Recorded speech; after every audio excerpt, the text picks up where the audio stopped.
Hi, welcome back. So let's just look at now one of the problems that now we can solve one simple problem to get this idea of displacement current, how it is basically uh, affecting the magnetic field. So magnetic field we know is always affected by two currents. Now, one is the displacement current, the other is the conduction current. We said that integral of B dot dl to say, okay, if you take basically Ampere's law, so in a closed loop, if you calculate in any closed loop, if you take B and everywhere add it up in a loop, so that must be equal to the current that is flowing through this. But that current that is going through that will be basically of two parts. One is mu naught into I conduction current, okay, and plus mu naught into I displacement current. And we said that the displacement current actually is nothing but equal to uh, epsilon naught into d phi e by dt.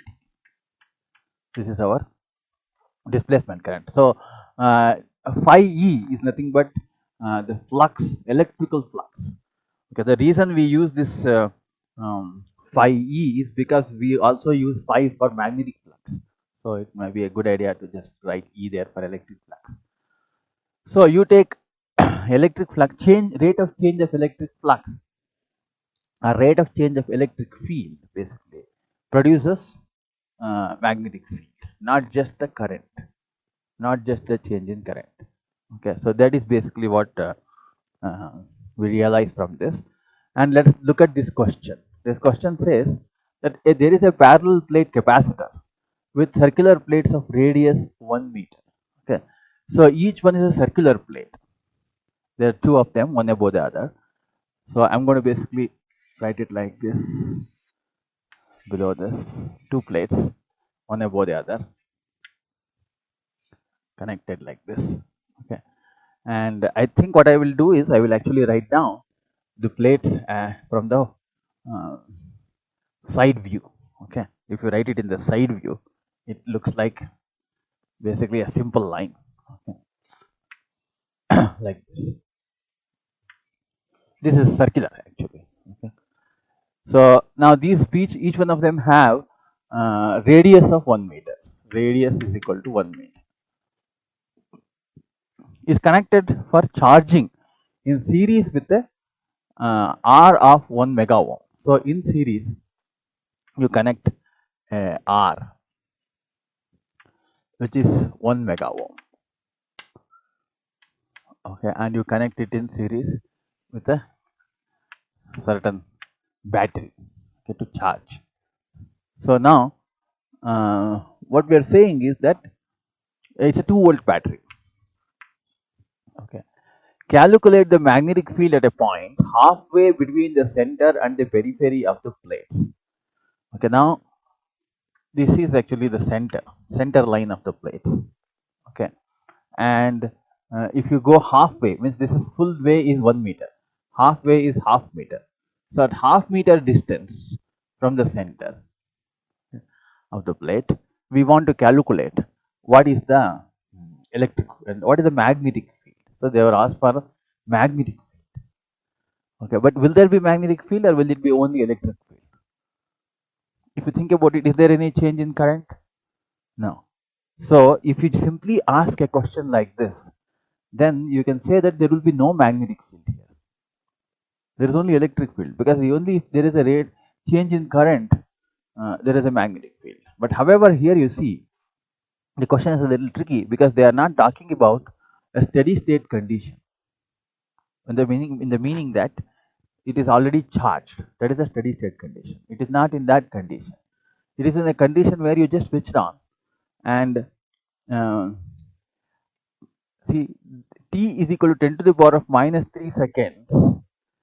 That means just after switching on, after t to the power of minus 10 to the power of minus 3 seconds means 1 millisecond. After 1 millisecond, what is the magnetic field here? That is the question. Okay, at this point P, what is the magnetic field after 1 millisecond? after switching on. So the point basically here is that the moment you switch it on with a switch here, let us say, switch it on, then immediately it will not apply 2 volts to this. Okay, it will apply 2 volts, but immediately that much of charge will not build up. Charge takes some time to build up, in the sense that the charge flows through this resistor and goes to the capacitor, and then it starts building up, and once it is fully charged, then it will become like 2 volts completely. Okay, and then inside the electric field will stabilize. But while it is getting charged, what really happens is that electric field is completely building up, so changing from 0 to some value, electric field is changing. So when the electric field is changing, we know that rate of change of electric field produces magnetic field. So the time there is a magnetic field here at that time. Once it is fully charged, there will be no magnetic field. So only after 1 millisecond they are asking. Okay. And they are also telling you that how is it charging? Charge, how is it building up? Charge is not building up like uh, in a linear way. Okay, slowly in a linear way, 0 to 2 volts, it will not building up like this. It is building up in an exponential way using this equation. So the equation is Q of t is equal to Cv into 1 minus e to the power of minus t by tau. So use the word tau here. This is tau. Okay, tau means some constant. So e to the power of t by tau. And they have also told us that tau actually equal to, okay, tau is equal to R into C. That's also they have told us. The resistance and capacitance values they have given. So now the t, they have said that at 10 to the power of minus 3 seconds, that is 1 millisecond. After that, what is the value? What is the value of Q after that? We can easily calculate. So charge build up after 1 millisecond is just substitute 1 millisecond here, put the value of capital tau as this, and C and V are given to you, so you can calculate. Okay, but that's not what we want. What we want is the electric field, how it is changing at that time. How is electric field changing at that time? Okay, and that causes the magnetic field. So what we need is this phi E. Okay, we know that phi E is nothing but, we also know that phi E is nothing but E into area enclosed by that. I'll call it as enclosed area. That means that if I actually take a flux, so what I'm going to do here, you see here what I'm going to do. At this point, I want to get the magnetic field. Okay, to get magnetic field at that point, I'm going to draw a circle. This is a circle. Is it a circle or a line? It looks like a line from the side, but actually I draw a circle like this. This is a circle. Okay, and that is a concentric circle with these. These are also circles. So this is an inside circle. Okay, but a side shows here as a line. That's all. So it's a circle. Okay, now this circle has a radius of half meter. That has been told to us.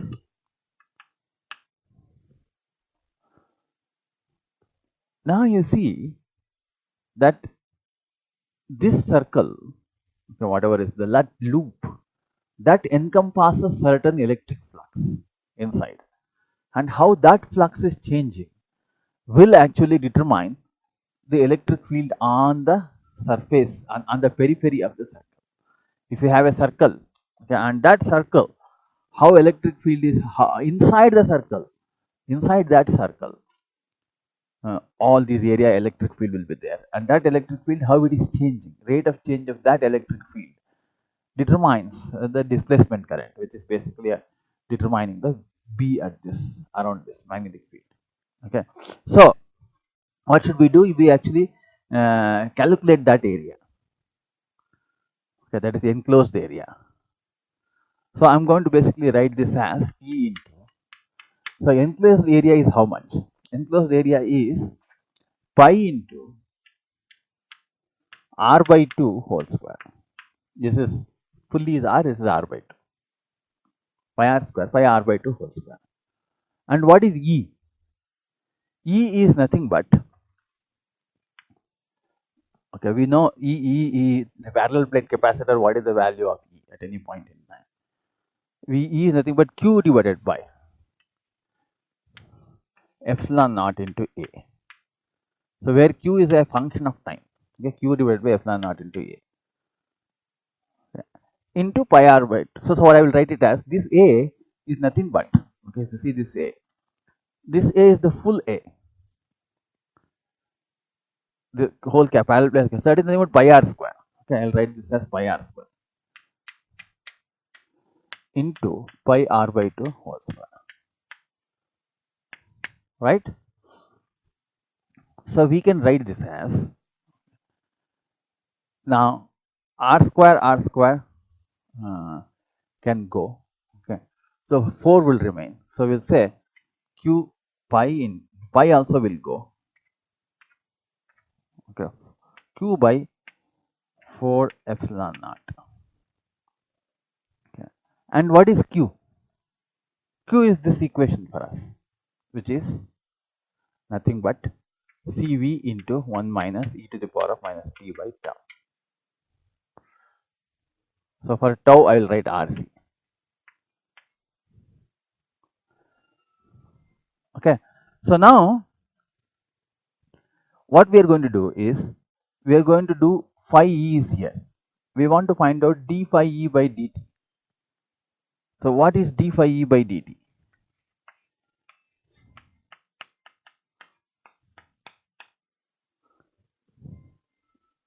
So d phi e by dt is nothing but, we will take Cv by 4 epsilon naught as constant.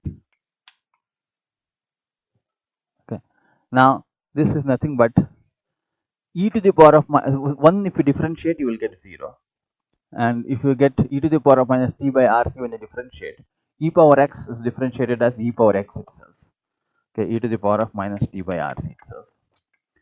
Into chain rule tells us that it is minus t by rc differentiate, you will get minus 1 by rc into 1. Okay, so that minus and this minus will become plus. So I will just write it as 1 by rc. This is our d phi by dt. Okay.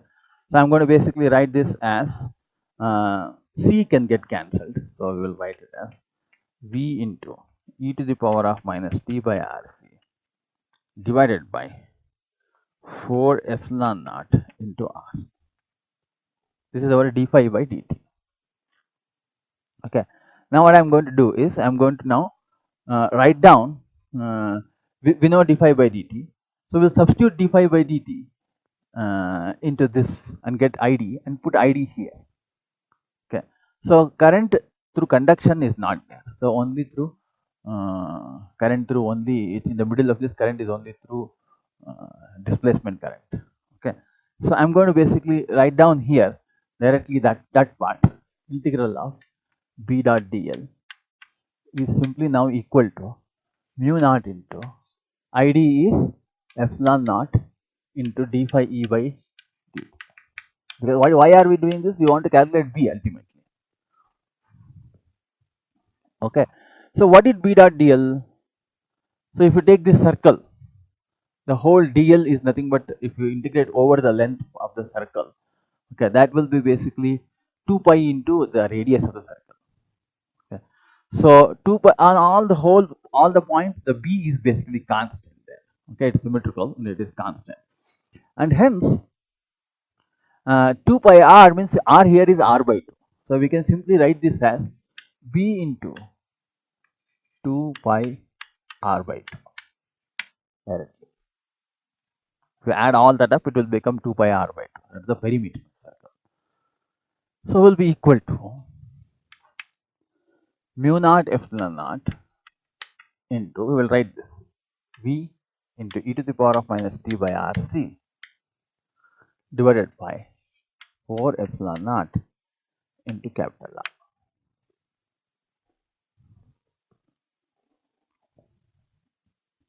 Okay, so that would give rise to, so we can directly write down now b is this 2 gets cancelled. Okay, now b is equal to, pi will come down there, the epsilon naught also gets cancelled. Okay, so we get it as 4 pi in the denominator and r in the denominator. In the numerator you have mu naught into v into e to the power of minus 2 by r. So this is the final b at this point, but we have to substitute, of course, the actual values of r. Okay, r here and this r also is there. This r will come down. Okay, so now the r is actually 1. Okay, if r is 1, so we can substitute it as, okay, and the t is also given as 10 to the power of minus 3. So we can say mu naught into v is 2 into e to the power of minus t is 10 power minus 3 divided by r is 10 power 6 into c is 10 power minus 9, 1 nanofarad. So if you take these both of them, okay, this will become 10 power minus 3, 10 power minus 3 by 10 power minus 3 is just e. Okay, so here it is 4 pi into r is 10 power 6. So the other r is just 1. So this will be basically equal to mu naught actually is nothing but 4 pi into 10 power minus 7, okay, divided by 4 pi into 2, okay, divided by say 2 divided by 10 power 6 is there already. No, I am not changing that. This is e power minus 1. So this will give rise to 4 pi gets cancelled and 10 to the power of minus 7 when it goes up, 6 goes up, 10 to the power minus 30. This is 2 into 10 power minus 30 divided by e. So 2 into 10 to the power minus 30 divided by e is 2.718. Okay, so to take then to calculate that, you will get it as 0.74 into 10 power minus 13 Tesla. This is the B that we get. Please understand what we did. What we did was we took here the rate of change of electric flux. Okay, to calculate that, for electric flux, we know flux is nothing but electric field into the area enclosed. Okay, that area enclosed we calculate. So don't get confused between this area and this area. So the area that is used for capacitor is the full area. Area that is used for enclosed area is only the r by 2. Okay, so that is important, where you can make some error there. And then later it is all basically simple mathematics, or rather, it's a 11th, 12th standard mathematics, because you have differentiation and all that. So finally you will get the 0.74. So that means that this value is at that point, but after some point maybe different value, and finally it will become 0. Okay. So this is one of the example problems. So let's now move on.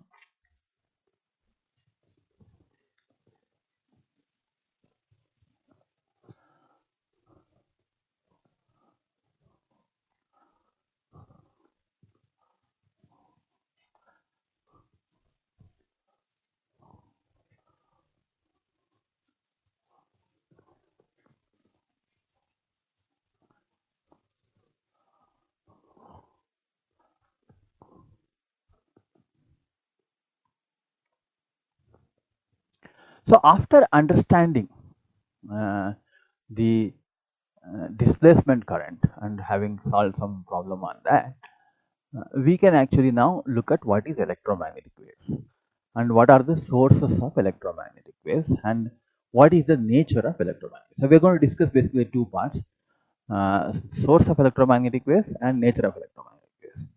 And this has a lot of conceptual understanding, because at your level we are not doing too much of math around this.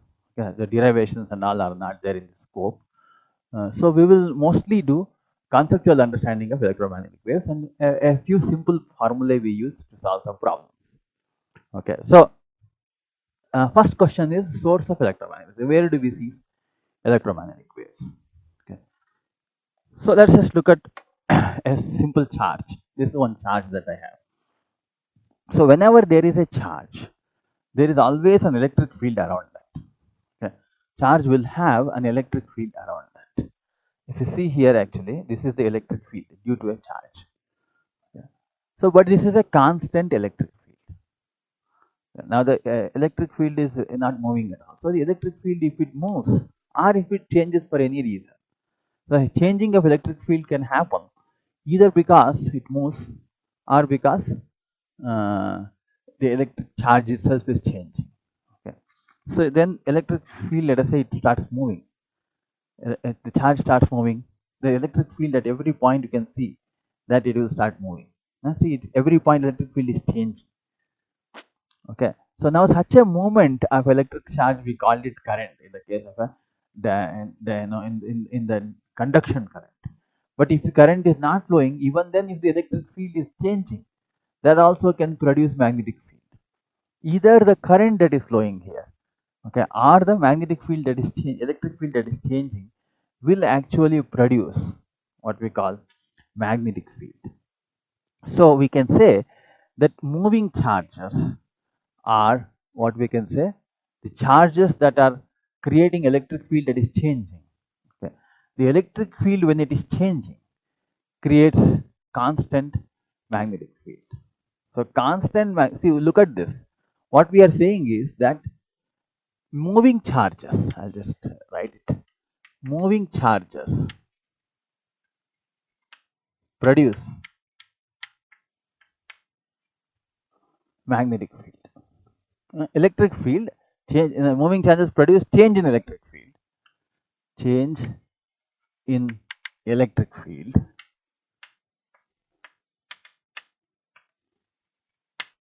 which produces some change in the electric field, produces magnetic field, which produces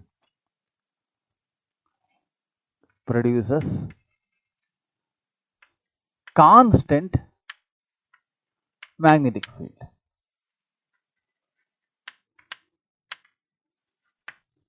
Correct? So moving charges actually produce electric field, which produced constant magnetic field. Now, suppose moving charges are such that it produces electric field which is also changing. Okay, that means if electric field is changing, it produces basically magnetic field. Now your electric field is changing in such a way that the produced magnetic field is also changing. Is that possible? That is possible if you take a accelerating charge. If you take an accelerating charge, okay, you can see that this charge is actually moving up and down. That means that it is continuously changing its velocity. Okay, it's an accelerating charge. Accelerating charge creates a changing electric field and also creates a changing magnetic field. So that changing magnetic field creates in turn electric field that is changing. So if you make sure that at every level its derivative exists, that means if there is a change exists, then what happens is that the electric field and magnetic field produce each other. So when the electric field produces magnetic field and vacuum, electric field in the vacuum, they propagate like that. And that propagation is what we call an electromagnetic wave. And in many cases, okay, the electromagnetic wave has a huge spectrum. I mean, it depends on how fast it is basically changing, how fast the acceleration of the charges are happening. If you can accelerate the charges very fast, then you can produce an electromagnetic wave of a higher frequency. It is like that. Okay. So if you see the electromagnetic charges, so electromagnetic field anywhere, you can be sure that there is an accelerating charge somewhere. Now, if you look at a simple scenario of, let us say, I will take up an iron nail and heat it up. Okay, this is my iron nail. You can see this is fully my iron nail. This is the nail. So I'll be able to see it properly. It's a dark nail because I'm heating only the top part. Okay, when you do that, what really happens is there is internally molecules, okay, and atoms and electrons. So many of them are actually charged. Electrons are charged, for example, and they will vibrate. Okay, because of the heat. Okay, you must have studied that in the heat. When they vibrate, that vibration causes it to actually give out an electromagnetic wave. Okay, and if it vibrates faster, okay, that means it gives out an electromagnetic wave whose frequency is higher. So there is a relationship between temperature and frequency. So if very high frequency, very high temperature, if you give you get a certain colored light. Now, for example, if you see in the case of if you give it 1000 K Kelvin, okay, you get red. If you get the temperature to 1500 K, you get reddish orange. And if you get 2000 K, you get yellowish orange. Like that, you can go, and 5500 K is basically white. Okay, and it's like sun's temperature.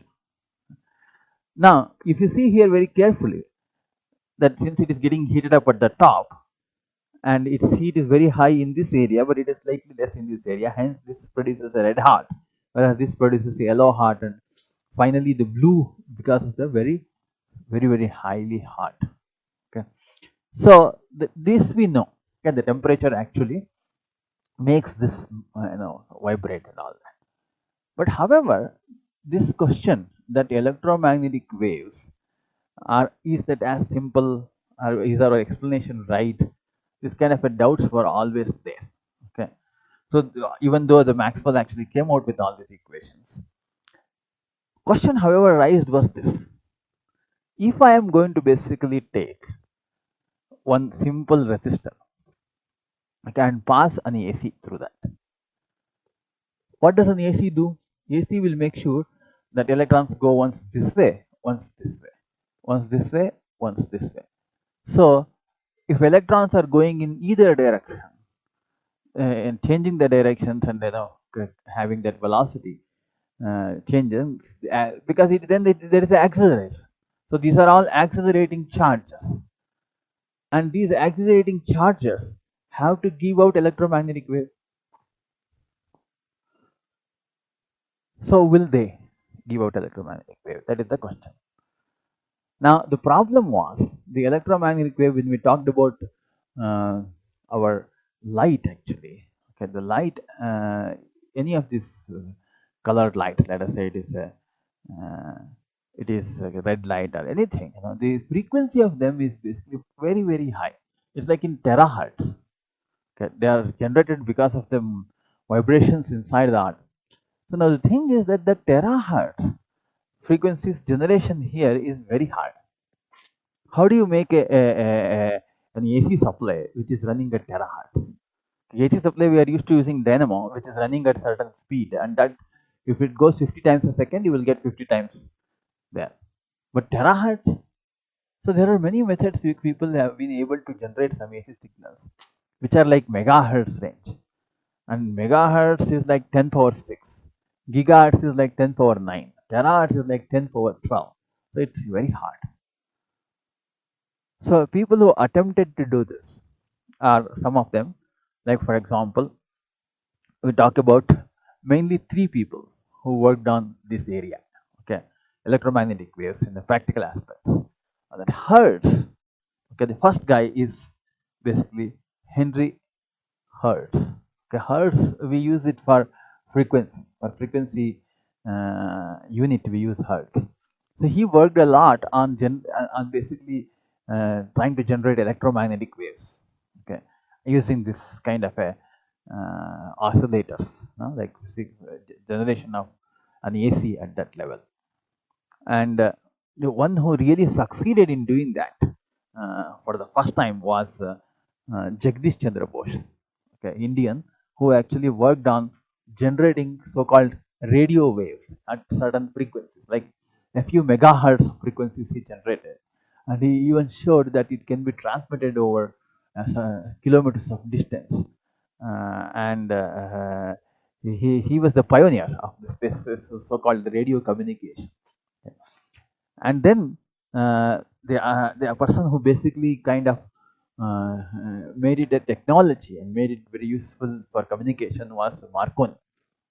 So whenever we say radio was invented by Marconi, It's because he made it possible to communicate certain data over these signals. Okay. So this is actually the beginning of wireless communication. Okay. These three people are responsible for the beginning of our wireless communication. If they had not invented these, discovered these things, the radio waves and how to generate them and all that, we wouldn't have your cell phone working today. Okay. So all that basically is due to these three people. So Jagdish Chandra Bose and Marconi and Hertz. Okay. So now let's understand the nature of the electromagnetic waves. What is the nature of these waves? So these electromagnetic waves, we say, is electric field generating magnetic field and magnetic field generating back electric field, etc. Okay. So magnetic field and electric field, the way we show it is that one of the fields, electric field, is varying in one direction and magnetic field is varying in the perpendicular direction. If electric field is varying this way and magnetic field varying this way, okay, they're perpendicular, then the electromagnetic wave propagates in this way. Okay, it is perpendicular to both of them. So that is a three perpendicular lines if you draw. So you can show what is the direction of electromagnetic wave propagation and what is the direction of electric and magnetic fields. So you can write it like this.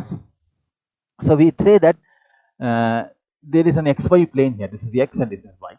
Okay, and we take it as, let us say, for example, this red ones. This is basically the electric field. This is the electric field, variation of electric field, and magnetic field is the variation like this in the y plane, yz plane, and z direction is the propagation. It is moving in this direction. So we can take it like that. Okay, this is what we call a plane polarized electromagnetic wave, in the sense that you always have electric field in this direction, magnetic field in this direction, and propagation is this. But if it is not polarized, then it is possible that it gets rotated like this. It means electric field slightly in this direction, magnetic, but they are always perpendicular to each other.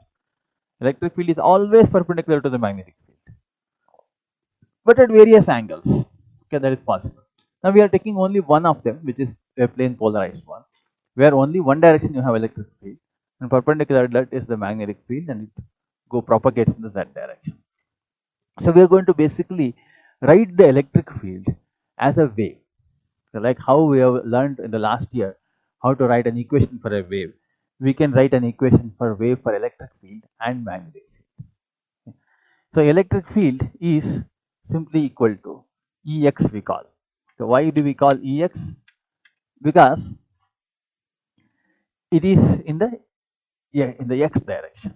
Okay, Ex is equal to E naught into E naught is the maximum value into sine kz minus omega c. Okay, this z is because it is propagating in the z direction. So this is time variation. Okay, it is continuously just varying also in time and in space. It's a wave. Okay. So now similarly By also is equal to B naught into sine. Say, look, these two are looking exactly same. Both are sine waves. Both are waves like electromagnetic waves. No? Both are basically one electric wave, another is a magnetic wave. That's why we call it as electromagnetic wave. Yeah. So E naught sine kz. So now what is the value of kz and omega t? So k is nothing but 2 pi by lambda, and omega is nothing but 2 pi by t. So this lambda is a wavelength. Wavelength in the sense, in space, what is the distance from one peak to the other peak? You can see this peak to this peak, what is the length? That is lambda. Okay, and omega is nothing but what we call the angular frequency. Okay, that is determined by t, time period. You can also write it as 2 pi f. 1 by t is f. So this actually relates, these two equations actually relate the wavelength and time period or frequency back to the equation of the electric field and magnetic field. And this electric field and magnetic field also, when you actually take these two things, equations, okay, and substitute them in, let us say, your Maxwell's equations, the relationship between Ex and E and B are there in the Maxwell's equations. And in the Maxwell's equations, if you can substitute them, then you can derive a relationship between them. So what will happen then is this. Okay. So now we say that we always talk about uh, velocity of light c, okay, is equal to lambda into frequency. So this is the equation that we know from all the wave days. So this c is equal to lambda into frequency. Now it has been found that if you actually calculate c, okay, is it possible to calculate c theoretically? It is possible. So you think about this. You put these two things in the equation of Maxwell's equations, and then if you solve it for C, okay, you will get surprisingly interesting results, which Maxwell got. He got it as C is equal to 1 divided by square root of mu naught into epsilon naught. You know, mu naught is a constant, 4.10 power minus 7. And epsilon naught is a constant, which is 8.852 into the power of minus 12. If you substitute those two things to this, okay, you will get a constant for C, which is somewhere around equal to 3 into 10 to 10 power 8 meters per second, or 2.999999998 into 10 power 8 meters per second. Okay, so what does it tell you? It tells you, first of all, that C is constant. Irrespective of anything, velocity of light is constant in vacuum, of course. And what is very important is that we have derived it from our understanding of what is electric field and magnetic field. And when you actually measure the velocity of light, it turns out to be exactly same. So that means that our theory of electromagnetic wave has to be right. Otherwise, the theory predicts a certain value to be this, and practically also it is measured to be this. That gives us an idea of validity of electromagnetic theory. Okay, this is basically what we call. So we can actually compute here many more parameters that I am not going to into very detailed of that. Basically, you can talk about energy in the electric field, energy in the magnetic field, how energy is basically going between electric field and magnetic field.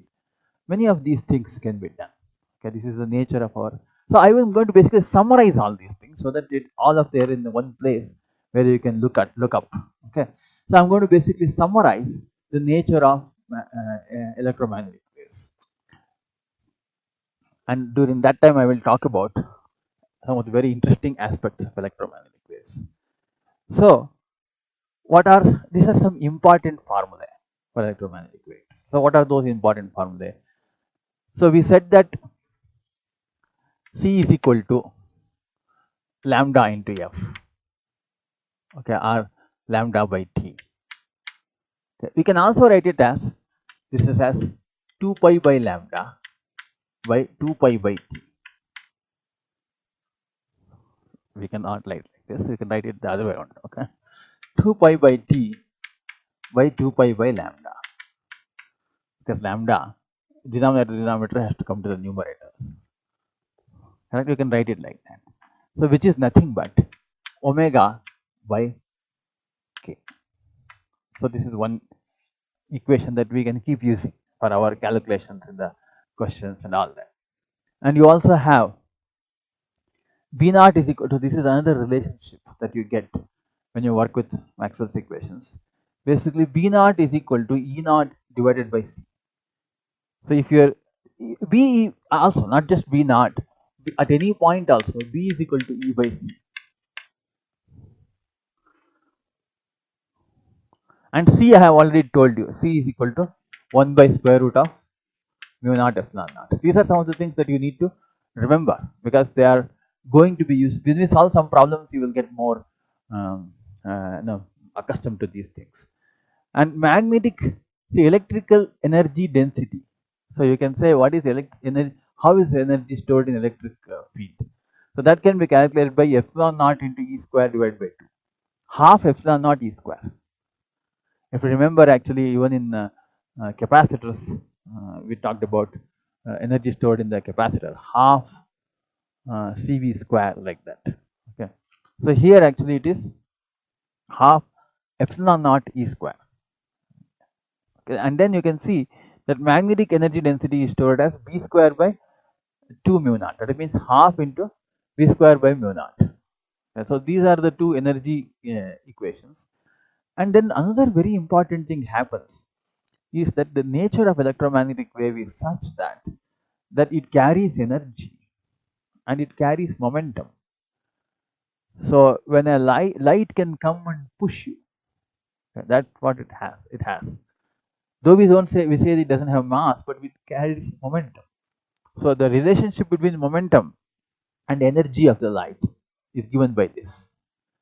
So if light carries an energy of u, momentum will be equal to u divided by velocity of light, u by c. And we also have another equation about the intensity of light. So intensity of light is equal to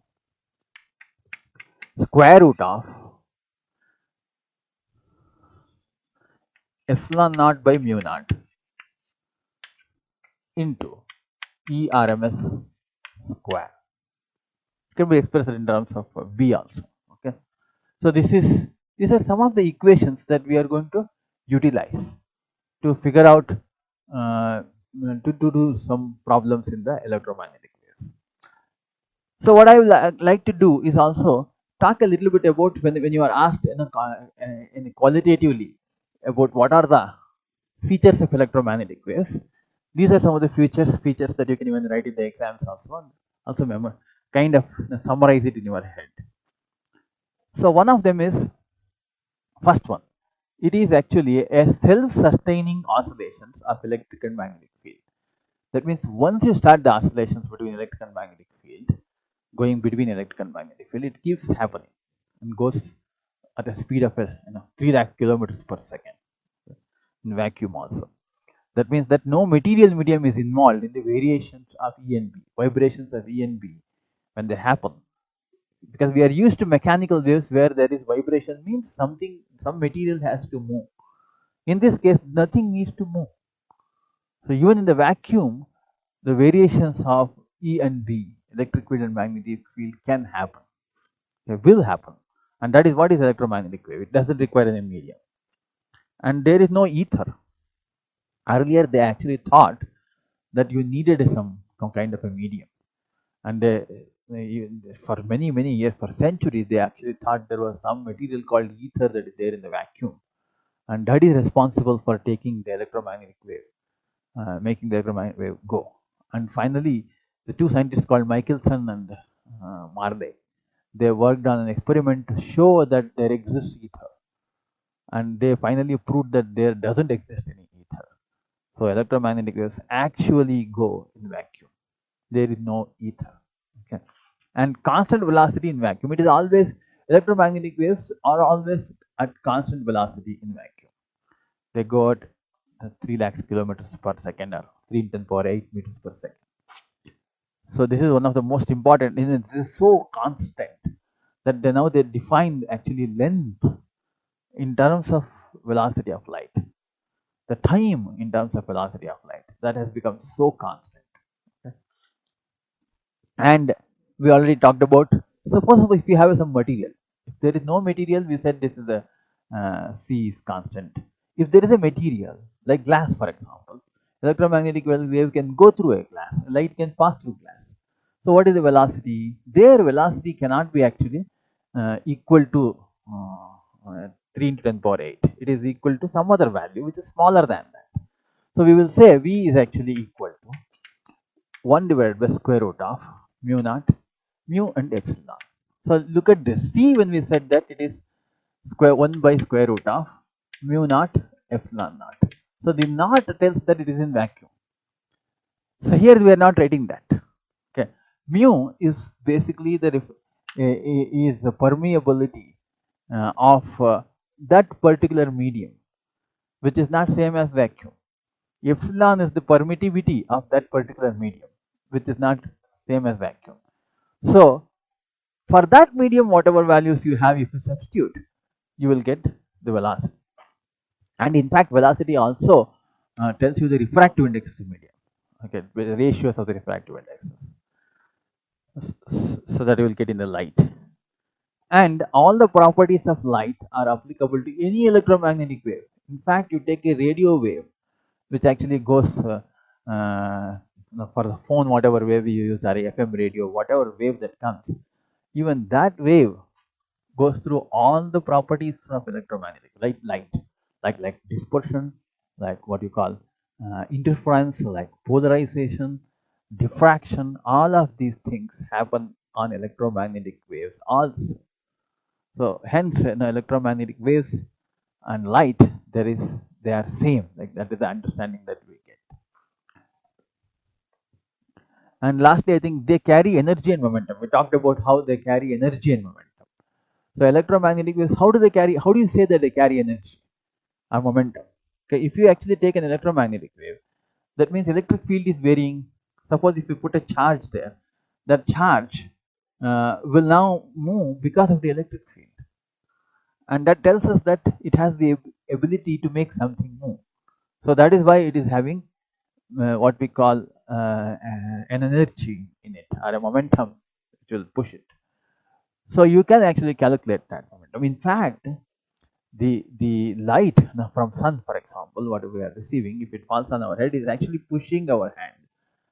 Energy we understand in terms of it is heating our hand, but we rarely get to understand that it is pushing. It's so small push. But today they are actually looking at light sails of kind of a spaceships which are actually pushed by the light. The light pushes it. That kind of a thing they are now doing. So there is a momentum for that. We even calculate momentum using the formula. Momentum is equal to total energy divided by c. So that's called, this is called radiation pressure. They exert a certain radiation pressure on the material that they are going to fall. So this is basically the features of electromagnetic waves. So as a next step, we are going to now work on some problems to understand all these things, because I have told you a lot of equations and a lot of features. Unless we actually solve some problems and try to uh, digest these things, it will go away. Yeah, so we're going to basically do that now in the next session. Thank you.